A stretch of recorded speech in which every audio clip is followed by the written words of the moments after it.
I don't know about you, but at this moment, I am shocked that grocery prices keep climbing on us. A normal week of just grocery shopping is just not what it used to be. So what we are going to be doing today is we're going to head over to Walmart.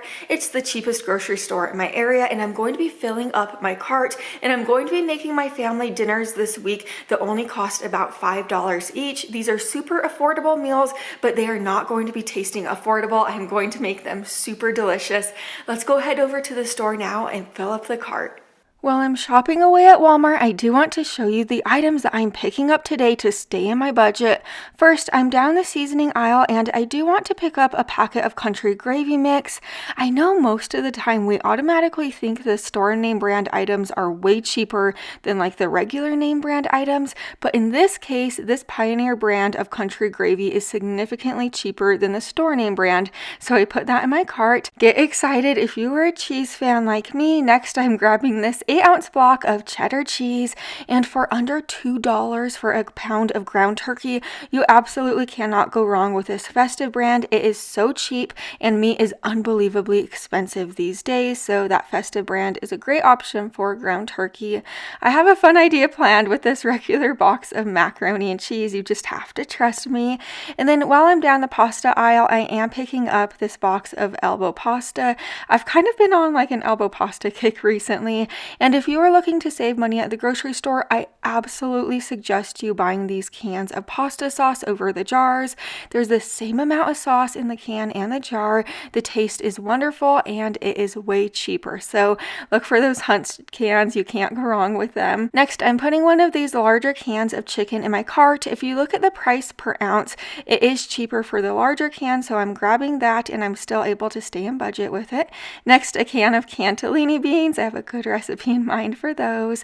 Then a 15-ounce can of tomato sauce, and this one really stumped me. I was about to pick up this can of cream of mushroom soup for 92 cents, but I am so glad that I looked further because I saw the 98% fat-free can was 24 cents cheaper, so that is a steal of a deal. It's significant savings. Get ready because I am over the top excited about these dehydrated hash browns. I have the most amazing recipe in mind for them. Also, don't knock those hash browns until you try them. I grew up on them and they are way cheaper than the frozen bags of hash browns that they sell at the store. They also last super long in your pantry, so I definitely recommend them, and that little container goes so far. Next, I'm picking up these Knorr bouillon cubes for right above $1. I don't need a ton of bouillon cubes this week, so that's why I grabbed those, but if you do want to stock up on bouillon cubes, I do recommend those brands. There's more bouillon cubes in them, so it's a better value, but a little bit more money up front. Next, I grabbed a frozen bag of mixed vegetables, then a frozen bag of peas and carrots. There's a ton of veggies in those bags. Now I'm going to be picking up a bag of potatoes O'Brien. They're like hash browns with peppers and onions in the bag. And then I'm going to be grabbing a bulb of garlic. Garlic is like a powerhouse of nutrients. It's super affordable, so I am definitely going to be picking up that garlic today. I'm excited about it. I wanted to pick up a white onion today, but I could not believe the price of that white onion, so I looked over at the brown onions. They were way cheaper, so I grabbed one of those. Let's check out and let's head home and get to cooking this week. To start us off today, we are making this pasta dinner, and it is so unbelievably delicious, but so affordable at the same time. To this pot of boiling water, add in half of our box of elbow pasta. Cook that pasta according to the package instructions. Once your pasta is to the tenderness that you like it to be, go ahead and strain that pasta. Now to the same pot that the pasta was cooked in, add in a tablespoon of olive oil. Once the oil's hot, add in a tablespoon of minced garlic. Stir that garlic around until it is fragrant. Make sure it doesn't burn. Garlic does burn easily, and then it kind of makes your meal taste bitter. But after a few seconds, just add in our can of pasta sauce.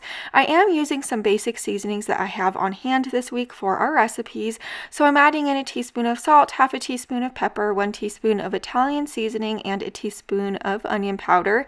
Next, add in the drained and rinsed can of cannellini beans, and then add in 1 cup of frozen peas and carrots. Give it a really good stir and let this simmer covered, stirring it occasionally for about 5 to 10 minutes.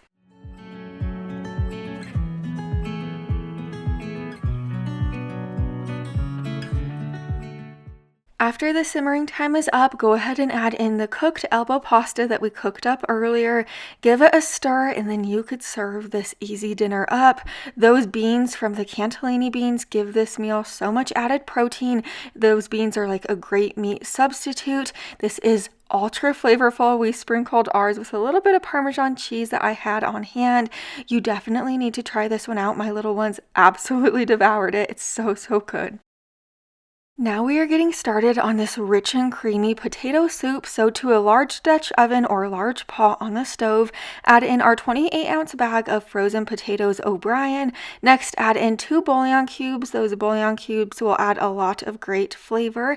After that, go ahead and add in 4 cups of water. After you toss that water in there, go ahead and add in the packet of country gravy mix. You just have to trust me on this one. Give it a really good stir. Let this simmer covered, stirring it occasionally for about 15 minutes. After the 15 minutes is up, you could serve this beautiful soup up. I promise you, this potato soup is absolutely delicious. It is rich, it is creamy, it only has about 3 ingredients in it, and it is so ultra affordable. You could top your potato soup with anything that you have on hand. I topped ours before with like bacon bits, but today I just topped it with a little bit of sour cream and cheese with some black pepper. It is so, so good. Now we are making this not so basic chicken noodle soup. This one is also a dump recipe, so to a large pot on the stove, add in 2 tablespoons of minced garlic. Next, add in our 12-ounce can of chicken. Make sure you do drain that can. Then add in the other half a box of elbow pasta, followed by 12 ounces of frozen mixed vegetables. Next, add in 2 bouillon cubes. This is kind of like in place of chicken broth. After you add those bouillon cubes in there, add in 10 cups of water. If you don't want to add the bouillon cubes in and you want to use like chicken broth instead of the water, you could do that too. For the seasonings, I added in a teaspoon of salt, teaspoon of pepper, 2 teaspoons of Italian seasoning, 2 teaspoons of paprika, then just a dash of thyme. Give this a really good stir and let this simmer covered for about 15 minutes or until the elbows are tender.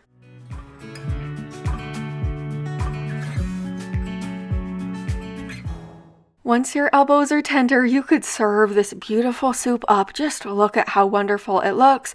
Also, this soup makes for a lot of soup, so if you don't eat it all that night, you could of course always store it in your fridge for leftovers, or you could freeze it for a freezer meal in the future. That works wonderfully too. It is ultra delicious.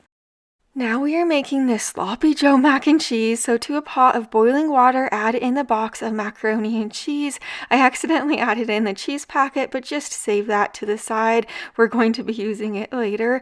Cook the macaroni according to the package instructions, and while it's cooking away over to this pan on my stove, I'm adding in half of our 1 pound of ground turkey. I'm using the other half a pound of turkey just for another recipe.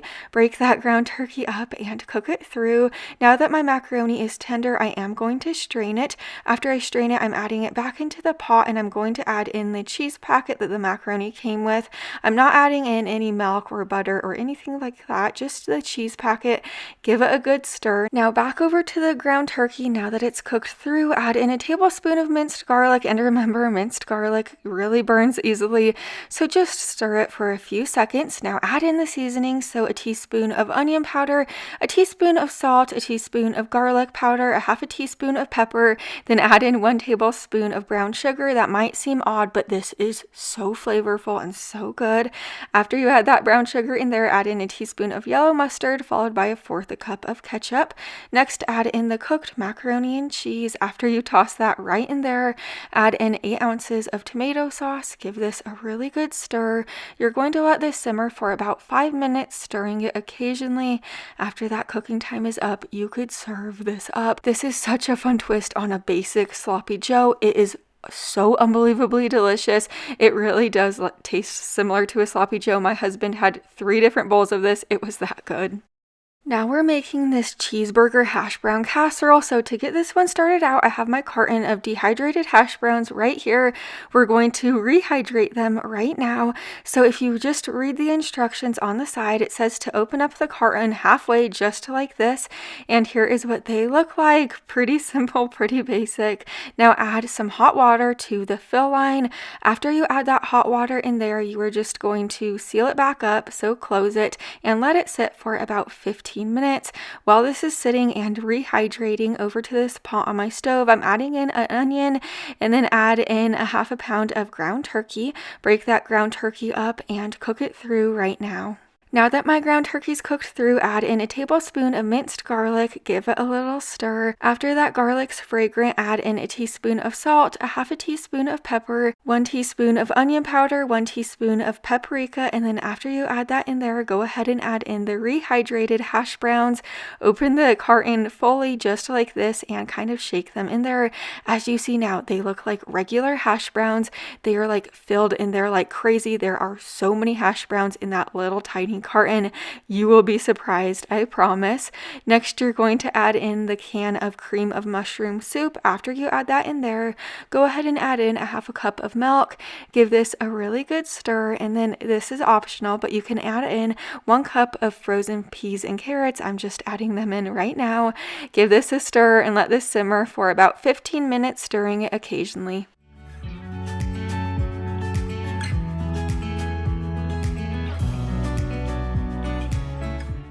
Once the cooking time is up, I shredded up 4 ounces of our cheese, so not the full 8-ounce block. I added the cheese right in there, and now I'm going to stir the cheese in. Once the cheese is melty, you could serve this dinner up. One thing that you are going to be super impressed with is the hash browns do not get mushy. They won't get mushy. They are just super delicious. They hold their shape. This absolutely does taste like a cheeseburger, but it's like a hash brown casserole. You kind of get the best of both worlds. It is so good and so budget friendly. It's amazing. Make sure you're subscribed down below the video so you don't miss the next one. Bye for now.